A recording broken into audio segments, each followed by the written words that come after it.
1st, 2023. This is Marcel with IrnieracingNews. I came across the Volga 149.200 VHF radio frequency story almost like last week.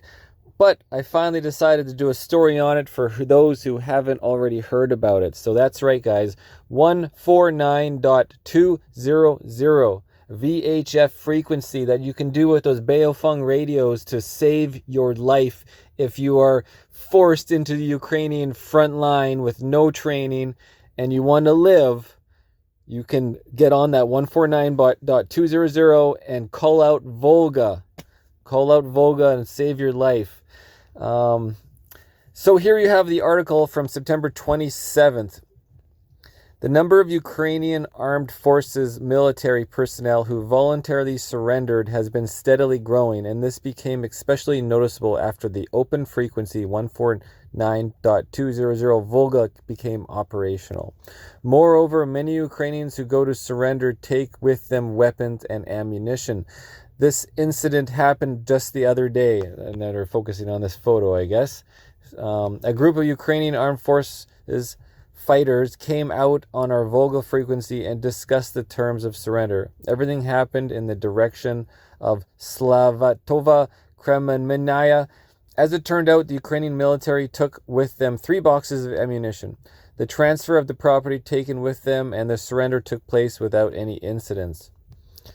According to the available data today, using the frequency 149.200 Volga, about 10,000 Ukrainian military personnel have already surrendered. Such data is provided by TASS with reference to operational services. Let us remind you that the frequency became operational in mid-summer of this year and is available along the entire front line, said a representative of the operational services. According to him, a number of those who surrendered is only growing. There are many cases when entire groups and units surrender. A major role in this is played by the pro-Russian underground operating in the territory controlled by Kiev, which brings information to the mobilized about the possibilities of surrendering upon arrival in the northwestern military district zone. Many people take advantage of this at the first opportunity. The number of prisoners is predicted to only increase as Ukraine undergoes forced mobilization.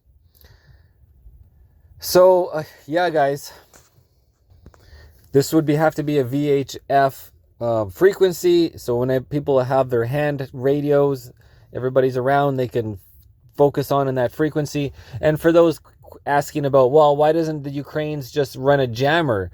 Well, you can't run jammers that cover all areas of the entire front line.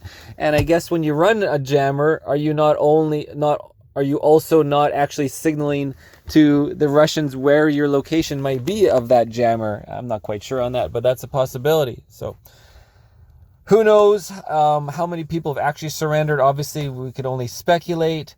But from what I've seen through the last 2 years of the terrible things that have gone on, we're talking about any men that don't want to participate in the war. They are being grabbed up by these kind of police people and forcing them to go into the front line. These soldiers that aren't getting any training, they literally, here's a gun, they shoot it for a week and then sent to the front line to go against highly skilled, military experienced individuals on the Russian side who have a game plan, who have air cover, who have tanks. And I mean, it's just a whole war machine act, and you just don't even have a chance. It's really terrible. And then anyways, guys, that's it. Thanks for paying attention. Again, 149.200 the Volga surrender. We'll see how that develops over the next few months here.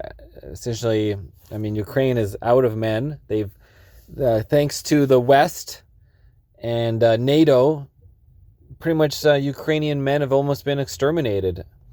And then all these virtual signalers who are running their Ukraine flags and their profiles and everything Unfortunately, you guys are perpetuating the problem by let's keep sending more weapons. Let's keep pushing for World War III until we have American and Canadian, Australian, and German soldiers, which just happened, getting killed in Ukraine, instigating further problems of World War III. I mean, just god damn it, look at some freaking history. What happened in Afghanistan? What happened in Vietnam? What happened in Iraq? What was the war on terror? How was the war on terror started? Oh wait, it was started on 9/11, one of the biggest false flag attacks in the world. And what does that give you? It starts the perpetual war machine into high rolling action. Take away our rights, give more rights to the president to start a war just because it's terrorists, not actually. So anytime there's like, oh, it's terrorists, the U.S. can just start their own machine of gunning down, attacking. Look what's going on in Syria right now. Syria is being occupied by the freaking U.S., who is stealing 150,000 barrels of oil a day. They've already stolen over $1 billion of oil from Syria, and they're asking for help. What do you do? What do you do? You need some allies, but it's, again, problem. The U.S. is the terrorist. Biden is the terrorist. Trudeau is the terrorist slacky, along with Freeland and along with all those WEF. Irnieracing News. Cheers.